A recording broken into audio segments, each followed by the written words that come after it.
Okay, in this video we will expand or multiply out polynomials. And so this right here is the first question that we will do, but we'll solve two other problems.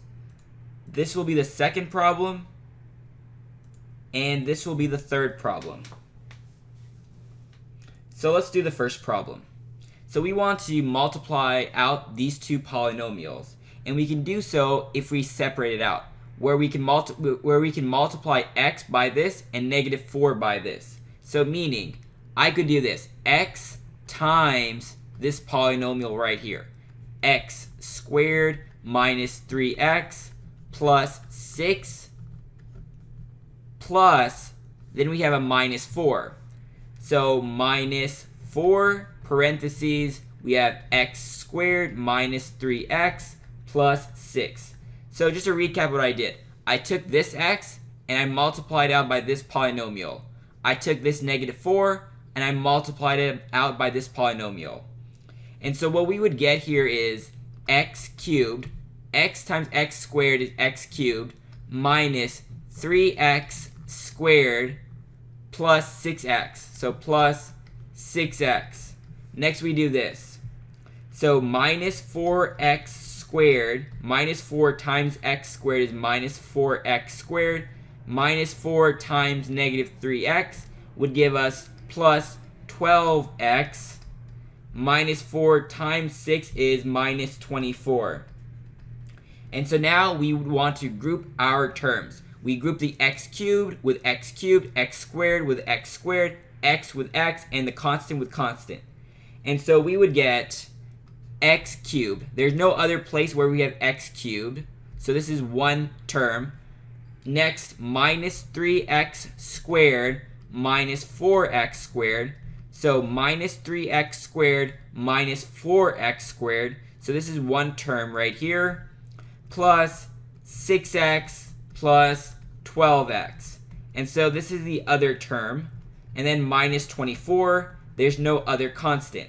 So the next step is to actually add this up, and we would have the final answer. So let me scroll down a little bit. And so our final answer would be x cubed minus 3 minus 4 is minus 7x squared. 6 plus 12 is 18, so plus 18x. And then we have minus 24. And so this right here is our final answer. And now we'll do the second problem. Second problem is a little bit different, but it's still pretty much the same. So we first want to multiply out one polynomial. So 3x times this and 5 times this.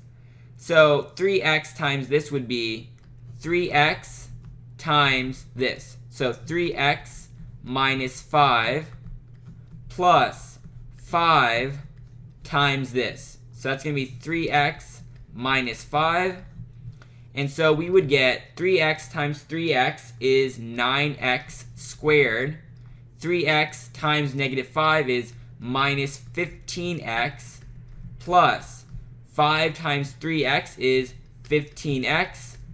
5 times -5 is minus 25. And so we're almost there. We just need to group this term right here, and we would have the answer. So the answer would be 9x squared minus 15x plus 15x is 0x minus 25 minus 25. And so this right here would be the answer. And that's all we need to do for this problem. Now we'll do the third problem. So this is a little bit different, but pretty much the same. So we have parentheses 3x plus 5 squared. So the first thing that we're going to want to do is rewrite this. This is equivalent of 3x plus 5 times 3x plus 5, since we have a squared sign right here. And so now we'll do almost the same thing. 3x times this, 5 times this. So we would get 3x times 3x plus 5 plus 5 times 3x plus 5. And so we would get 3x times 3x is 9x squared. 3x times 5 is 15x. 5 times 3x is also 15x. 5 times 5 is 25. And so the only thing we need to do is group this term right here, and we would have the answer. So the answer would be 9x squared plus 15 plus 15 is 30, 30x plus 25. And so this right here is the final answer. And that's all we need to do to multiply out polynomials.